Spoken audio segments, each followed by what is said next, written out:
ఒకరి కష్టాన్ని ఇంకొకరు తమ ఖాతాలో వేసుకుంటే ఏమంటాం? చీ అంటాం, చీత్కరించుకుంటాం. ఒకరు సాధించిన ఫలితాలను తమ విజయాలుగా ప్రచారం చేసుకునే వాళ్ళని ఏమంటాం? విన్నవాళ్ళు సిగ్గుపడేలా ఎన్నేనా అంటాం. ఒకరి శ్రమని, ఒకరి ప్రతిభని, ఒకరి కృషిని తమది చెప్పుకొని బతికేసే వాళ్ళని ఏమంటాం? ఇది కూడా ఒక బతికేనా అంటాం. ఏ దేశంలో అయినా సరే, ఏ భాషలో అయినా సరే, ప్రపంచం నలుమూలలా ఎక్కడైనా సరే పరాన్న జీవుల్లా బతికేవారని పరమ నీచంగా చూస్తాం. సర్లేండి, ఇక విషయానికి వచ్చేద్దాం. గ్రీన్ ఎనర్జీ ప్రాజెక్టుకి, బల్క్ డ్రగ్ పార్క్కి ప్రధాని మోదీ శంకుస్థాపన చేశారు కదా. వీటిని సాధించింది జగన్మోహన్ రెడ్డి ప్రభుత్వం. ఎంతో శ్రమించి ఈ ప్రాజెక్టులు ఏపీకి దక్కేలా చేసింది జగన్మోహన్ రెడ్డి ప్రభుత్వమే. కానీ ఇదంతా తమ ప్రభుత్వ ఘనతగా డప్పు కొట్టుకుంటోంది కూటమి ప్రభుత్వం. ఇదంతా చంద్రబాబు చలవే అన్నట్టుగా ఎల్లో మీడియా నిస్సిగ్గుగా బాకాలు ఊదుతోంది. క్లుప్తంగా చెప్పాలంటే జగన్ తెచ్చిన సంక్షేమ పథకాలను ఎత్తేశారు, జగన్ తెచ్చిన మెగా ప్రాజెక్టులను కొట్టేశారు. దీనిపైనే ఇవాల్టి మ్యాగజైన్ స్టోరీ. టీడీపీని స్థాపించిన 9 నెలల్లో అధికారంలోకి తీసుకువచ్చారు ఎన్టీఆర్. దానికోసం ఆయన ఎంతగానో శ్రమించారు. రాత్రి పగలు కష్టపడ్డారు. మండు టెండల్లో ప్రచారం చేశారు. రోడ్ల మీదే స్నానాలు చేశారు. చివరకు ఏమైంది? వెన్నుపోటు ఎపిసోడ్తో పార్టీని లాగేసుకున్నారు చంద్రబాబు. ఇలా చెప్పుకుంటూ పోతే ఒకటా రెండా? ఒకరు కష్టపడితే ఆ క్రెడిట్ని కొట్టేయడంలో చంద్రబాబు నైపుణ్యం గురించి చెప్పే ఎపిసోడ్స్ చరిత్ర నిండా చాలానే ఉన్నాయి. ఇప్పుడు విశాఖలో ప్రధాని మోదీ ప్రారంభించిన మెజారిటీ ప్రాజెక్టులన్నీ జగన్మోహన్ రెడ్డి హయాంలోనే సాధించినవే. ఒప్పందాలు జగన్ హయాంలోనే జరిగాయి. భూ కేటాయింపులు జగన్ పాలనలోనే జరిగాయి.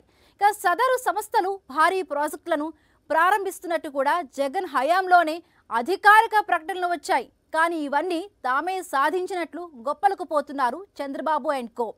అటు ఎల్లో మీడియా కూడా రోత రాతలతో చంద్రబాబును జాకీలతో లేపుతూ తెగ సంబరపడిపోతుంది. ఆంధ్రప్రదేశ్ ని అరాచక ప్రదేశ్ గా మార్చాలన్న లక్ష్యంతో ఆటవిక పాలన సాగిస్తోన్న కూటమి ప్రభుత్వ పెద్దలు రోజు రోజుకి తమ స్థాయిని మరింత దిగజార్చే రీతిలో వ్యవహరిస్తున్నారు. అందులో భాగంగానే పాత ప్రాజెక్టులకు కొత్తగా జరిగిన శంకుస్థాపనల కేంద్రంగా చంద్రబాబు, పవన్ కళ్యాణ్ పబ్లిసిటీ స్టంట్స్ చేస్తున్నారు. ఎల్లో మీడియా ఆహా ఓహో అంటూ చంద్రబాబు అండ్ కోని పొగిడేస్తోంది. జగన్మోహన్ రెడ్డి ప్రభుత్వంలో ఏపీకి సాధించిన ప్రాజెక్టులను తమ గొప్పతనంగా ప్రచారం చేసుకుంటున్న చంద్రబాబు పక్కోడి కష్టాన్ని కొట్టేయడంలో తనకు మించిన వాళ్లే లేరని మరోసారి నిరూపించుకున్నారు. రాష్ట్రానికి కొత్తగా భారీ ప్రాజెక్టులు ఇస్తున్నట్టు కేంద్రంలోని బీజేపీ ప్రకటిస్తుంటే అదంతా సీఎం చంద్రబాబు చలవే అని టీడీపీ, దాని తోక పార్టీలతో పాటు ఎల్లో మీడియా బాకాలూదుతోంది. ప్రధాని నరేంద్ర మోదీ శంకుస్థాపన చేసిన మెజారిటీ ప్రాజెక్టులన్నీ గత ముఖ్యమంత్రి వైఎస్ జగన్మోహన్ రెడ్డి హయాంలో వచ్చినవే. కానీ చంద్రబాబు, పవన్ కళ్యాణ్ మాత్రం అదంతా తమ టాలెంటే అన్నట్టుగా నిస్సిగ్గుగా ఆ క్రెడిట్ ని తమ ఖాతాలో వేసుకోవడం చూసి తెలుగు ప్రజలు తలలు పట్టుకుంటున్నారు. కూటమి ప్రభుత్వం అధికారం చేపట్టిన తర్వాత మొదటిసారిగా ప్రధాని నరేంద్ర మోదీ రాష్ట్రానికి వచ్చారు. ఈ నేపథ్యంలో రాష్ట్రానికి ప్రత్యేక హోదానో, కొత్త ప్రాజెక్టులను ప్రకటించే విధంగా చంద్రబాబు ప్రభుత్వం ప్రయత్నించాలి. అయితే ఏడాది, 2 ఏళ్ల క్రితం ప్రకటించి భూ కేటాయింపులు, లీజు ఒప్పందాలు కూడా ముగిసిన పాత ప్రాజెక్టులకే మళ్లీ శంకుస్థాపనలు చేసేందుకు కేంద్రం సిద్ధమైంది. అదే మహాప్రసాదం ప్రభో అంటూ కీర్తించుకుంటూ చంద్రబాబు ప్రభుత్వం సాష్టాంగ నమస్కారాలు చేస్తూ గత జగన్ ప్రభుత్వ కష్టాన్ని తమ ఖాతాలో వేసుకునేందుకు విశ్వ ప్రయత్నాలు చేస్తోంది. గత వైఎస్ఆర్సీపీ పాలనలో రాష్ట్రానికి భారీ పెట్టుబడులు తేవాలన్న లక్ష్యంతో నాటి ముఖ్యమంత్రి వైఎస్ జగన్మోహన్ రెడ్డి విశాఖ వేదికగా గ్లోబల్ ఇన్వెస్ట్మెంట్ సదస్సును నిర్వహించారు. ఏయూ ఇంజనీరింగ్ కాలేజ్లో 2 రోజుల పాటు ఈ సదస్సును అత్యంత ప్రతిష్టాత్మకంగా నిర్వహించారు. దేశవ్యాప్తంగా ఉన్న ప్రముఖ పారిశ్రామికవేత్తలంతా ఈ సదస్సుకు హాజరయ్యారు. ఈ సదస్సు ద్వారా సుమారు 13,50,000 కోట్ల రూపాయల పెట్టుబడులు పెట్టేందుకు పారిశ్రామికవేత్తలు ముందుకొచ్చారు. అప్పటి ముఖ్యమంత్రి వైఎస్ జగన్ సమక్షంలో ప్రభుత్వంతో ఒప్పందాలు కుదుర్చుకున్నారు. ఈ ఒప్పందాల్లో భాగంగానే ఎన్టీపీసీ గ్రీన్ ఎనర్జీ ప్లాంట్ ఏర్పాటుకి జగన్ ప్రభుత్వంతో ఎంఓయూ కుదుర్చుకుంది. గ్రీన్ ఎనర్జీ ప్రాజెక్టును పూడిమడకలో ఏర్పాటు చేయనున్నట్టు ఏపీఐఐసీతో 1200 ఎకరాల భూ లీజు ఒప్పందంపై 2024 ఫిబ్రవరి 20న అనుబంధ సంస్థ ఎన్టీపీసీ గ్రీన్ ఎనర్జీ లిమిటెడ్ సంతకం చేసినట్టు ఎన్టీపీసీ అధికారికంగా ప్రకటించింది. ప్రాజెక్టుకు సంబంధించి అన్ని అనుమతులను జగన్ ప్రభుత్వమే మంజూరు చేసింది. ఇప్పుడు కొత్తగా 1,85,000 కోట్ల రూపాయల ప్రాజెక్ట్ని తామే సాధించామన్నట్టుగా చంద్రబాబు గొప్పలకు పోతున్నారు. కేవలం గ్రీన్ ఎనర్జీ ప్రాజెక్టు మాత్రమే కాదు, మోదీ శంకుస్థాపన చేసిన ప్రాజెక్టులన్నీ గత జగన్ ప్రభుత్వంలో ఒప్పందాలు కుదిరినవే. ఈరోజు ప్రధానమంత్రి గారు రాష్ట్రానికి విచ్చేసి కొన్ని శంకుస్థాపనలు, కొన్ని ప్రారంభోత్సవాలు చేస్తూ ఉన్నారు. సో ఇందులో మేజర్గా ఎన్టీపీసీకి సంబంధించినటువంటి గ్రీన్ హైడ్రోజన్ హబ్కి సంబంధించి కానీ, లేదా బల్క్ డ్రగ్ పార్క్ కానీ, లేదా కృష్ణపట్నం దగ్గర ఉన్నటువంటి కొత్త ఇండస్ట్రియల్ పార్క్ సంబంధించి కానీ, ఇవన్నీ కూడా జగన్మోహన్ రెడ్డి గారి హయాంలో టేకప్ చేసినటువంటి ఇష్యూస్. జగన్మోహన్ రెడ్డి గారి హయాంలో మనం పర్మిషన్స్ కానీ, లేదా దానికి సంబంధించినటువంటి జీవోలు కానీ, లేదా వాళ్ళతో ఒప్పందాలు కానీ, ఇవన్నీ కూడా గత ప్రభుత్వంలో జగన్మోహన్ రెడ్డి గారు ముఖ్యమంత్రిగా ఉన్నప్పుడు చేపట్టినటువంటి ఇష్యూస్. మార్చి 3, 4 విశాఖపట్నంలో జరిగినటువంటి గ్లోబల్ ఇన్వెస్ట్మెంట్ సమ్మిట్లో ఇదే ఎన్టీపీసీతో ఒప్పందం చేసుకున్నటువంటి రికార్డ్స్ కానీ, ప్రస్తుతం ఉన్నటువంటి సిఎస్ గారు విజయానంద్ గారు ఆ రోజు ఎనర్జీ సెక్రటరీగా ఉన్నారు. వారి హయాంలో ఆ రోజు అక్కడ ఉన్నటువంటి మా ఎనర్జీ మినిస్టర్ గారు, అలాగే నేను ఇండస్ట్రీస్ మినిస్టర్గా గౌరవ ముఖ్యమంత్రి గారి సమక్షంలో ఎన్టీపీసీకి సంబంధించినటువంటి ఒప్పందం చేసుకున్నాం. తన విశాఖ పర్యటనలో భాగంగా రైల్వే జోన్ భవనాలకు మోదీ శంకుస్థాపన చేశారు. ఈ భవనాల కోసం 52 ఎకరాల భూమిని గత జగన్ ప్రభుత్వమే కేటాయించింది. 2024 జనవరిలో ఈ భూమిని జగన్ ప్రభుత్వం రైల్వే శాఖకి అప్పగించింది. అయితే నాడు టీడీపీ, బీజేపీ నేతలు పదే తప్పుడు ప్రచారం చేశారు.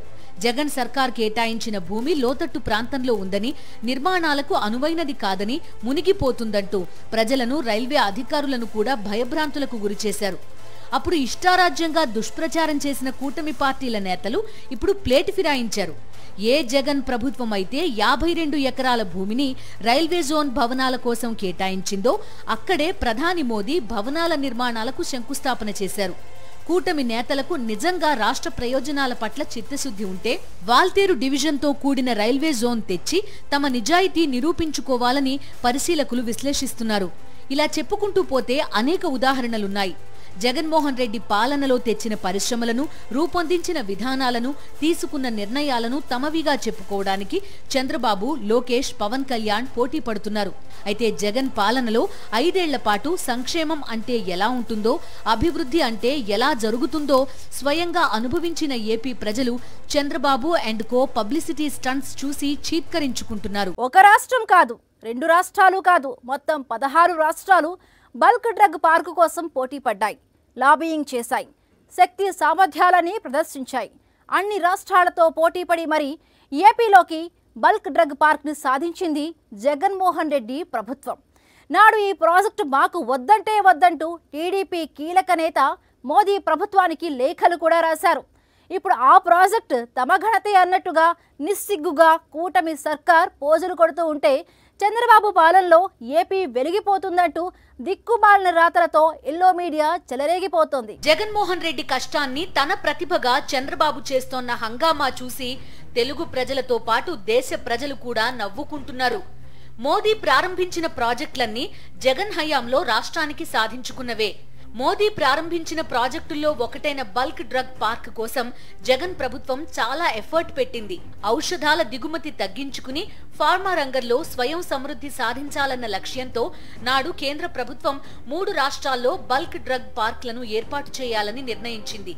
అందులో ఒక పార్క్ని 16 రాష్ట్రాలతో పోరాటం చేసి జగన్ ప్రభుత్వం మన రాష్ట్రానికి సాధించింది. బల్క్ డ్రగ్ పార్క్ లో కామన్ ఇన్ఫ్రాస్ట్రక్చర్ ఫెసిలిటీస్ ని ఏర్పాటు చేయాలంటూ 2022 నవంబర్ 7న కేంద్ర ఫార్మాస్యూటికల్స్, కెమికల్స్ అండ్ ఫెర్టిలైజర్స్ శాఖ అండర్ సెక్రటరీ అధికారికంగా లేఖ పంపారు.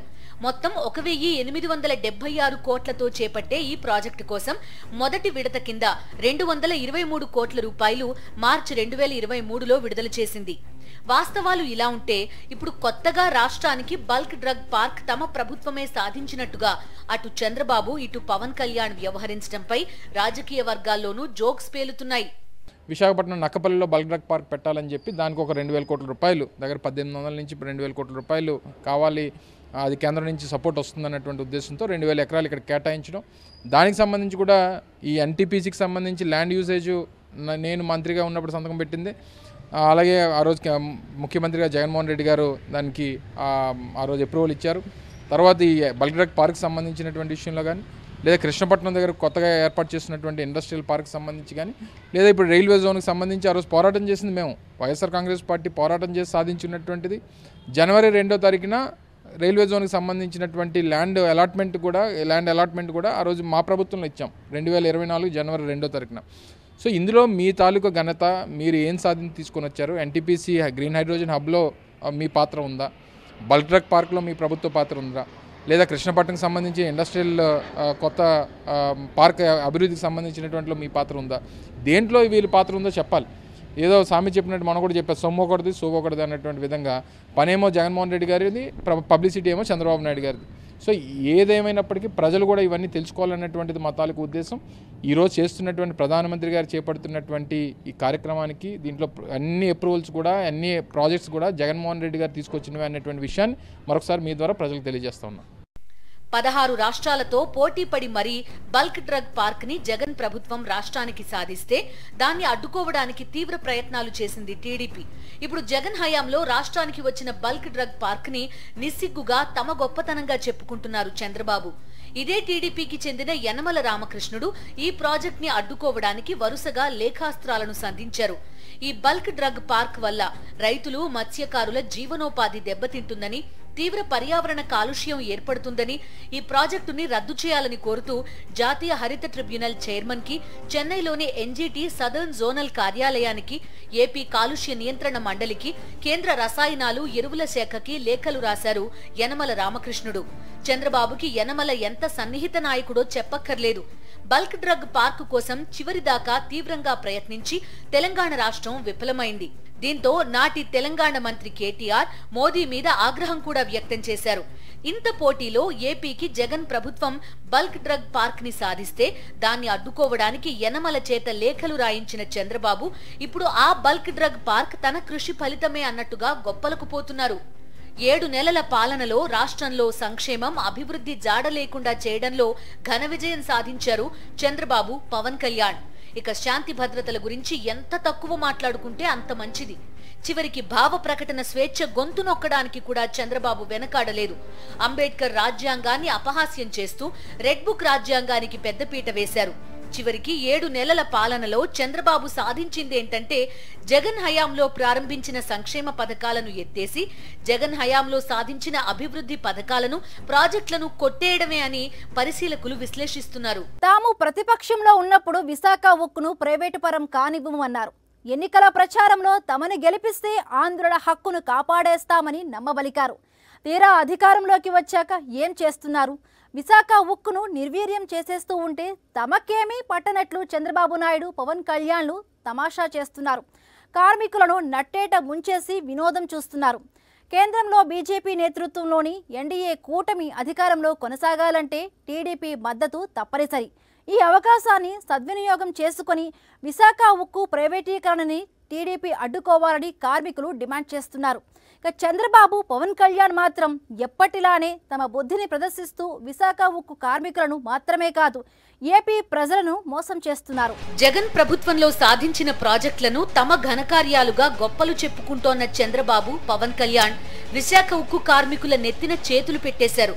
విశాఖ ఉక్కు ప్రైవేటీకరణను వ్యతిరేకిస్తూ ఒకవైపు కార్మికులు నిరాహార దీక్షలు చేస్తున్నారు.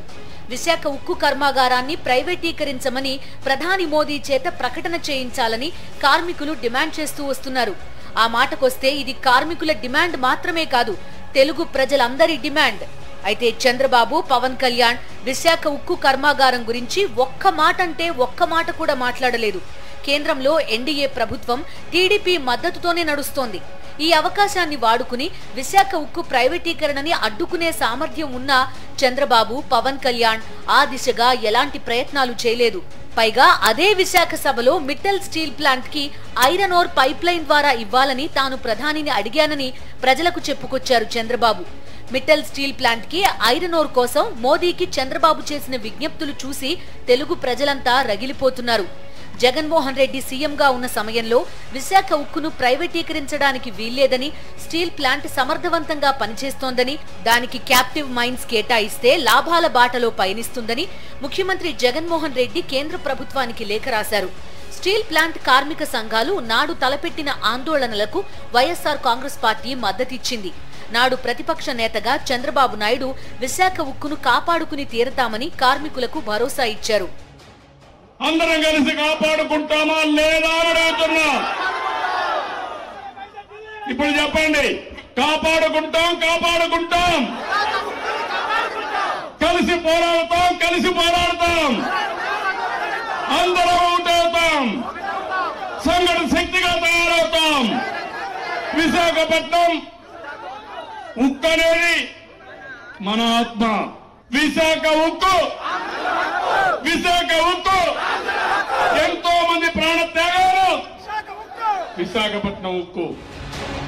నాడు సీఎంగా ఉన్న జగన్ విశాఖ ఉక్కు ప్రైవేటీకరణను వ్యతిరేకిస్తూ కేంద్రానికి లేఖ రాస్తే పవన్ కళ్యాణ్ మాత్రం బీజేపీ నిర్ణయాన్ని తప్పుబట్టకుండా వైఎస్ఆర్సీపీ మీదే విమర్శలు చేశారు. తాము అధికారంలో ఉంటే పరిస్థితులు వేరేలా ఉండేవని బీరాలు పలికారు.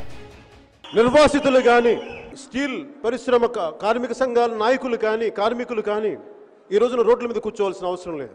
జనసేన ప్రభుత్వం కానీ ఉండుంటే మేము వెళ్ళి వాళ్ళ దగ్గరికి వెళ్తాం. మీ కష్టం ఏంటి చెప్పండి, మేము మాట్లాడతాం. ఎంత సాధించగలమో పక్కన పెడతాం, ముందు మాట్లాడతాం. అంతేగాని జీవీఎంసీ ఎలక్షన్స్ ఉన్నాయని చెప్పేసి మేము గుండెలు దించుకుంటాం, ఎదురెళ్తాం.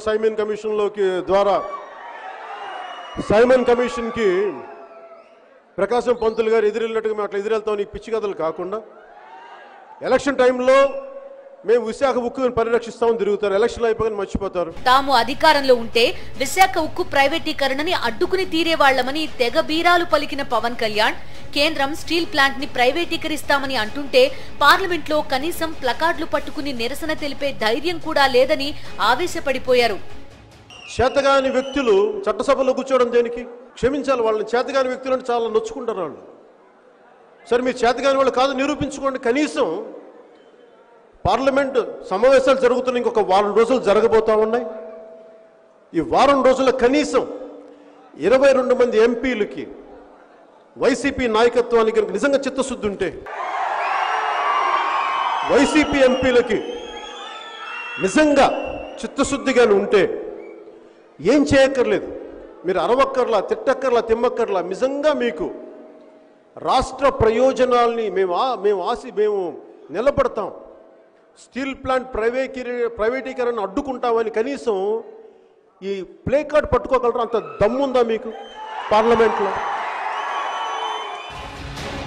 ఎన్నికల ముందు ఇన్ని కబుర్లు చెప్పిన చంద్రబాబు నాయుడు, పవన్ కళ్యాణ్ ఇప్పుడు విశాఖ ఉక్కు కార్మికులను గాలి కొదిలేశారు. కూటమి అధికారంలోకి వచ్చి 7 నెలలు దాటింది.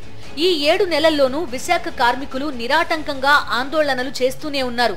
వారితో కనీసం మాట్లాడి వారి సమస్య పరిష్కారానికి తామేం చేస్తామో కూడా చంద్రబాబు, పవన్ కళ్యాణ్ చెప్పలేదు.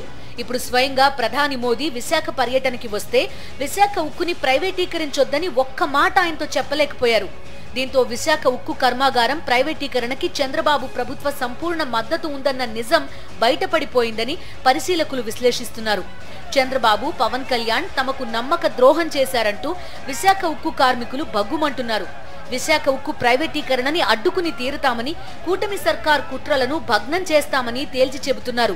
మరోవైపు జగన్ ప్రభుత్వం సాధించిన ప్రాజెక్టులను తన ఘనతగా నిస్సిగ్గుగా చెప్పుకోవడం మినహా చంద్రబాబు ఈ 7 నెలల్లో సాధించిందేం లేదని పరిశీలకులు స్పష్టం చేస్తున్నారు. ఇది ఇవాల్టి మ్యాగజైన్ స్టోరీ.